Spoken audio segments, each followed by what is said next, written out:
20 বছরের পরে আমরা কেমন যেন হঠাৎ করেই বড় হয়ে যাই। হাওয়ায় ভাসতে থাকা ফুরফুরে চঞ্চল জীবনটাই হঠাৎ যেন রেসপন্সিবিলিটি, কমিটমেন্ট, হার্ডওয়ার্ক এমন সব কঠিন কঠিন শব্দগুলো লাগাম লাগিয়ে দেয়। জীবনে ঠিক কি করতে চাইছি এটা বুঝতে বুঝতেই শখের বাক্সে তালা মেরে হাতে তুলে নিতে হয় দায়িত্ববোধের চাবি।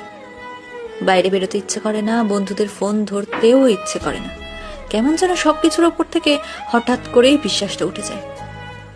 সব সময় শান্তি খোঁজার এক আপ্রাণ চেষ্টা চলে মনে। নির্ঘুম রাতের তারারা সাক্ষী থাকে এই গল্পগুলোর।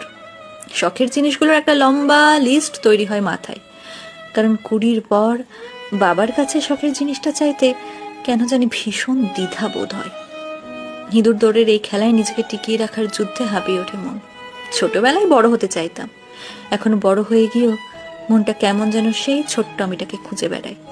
20 পর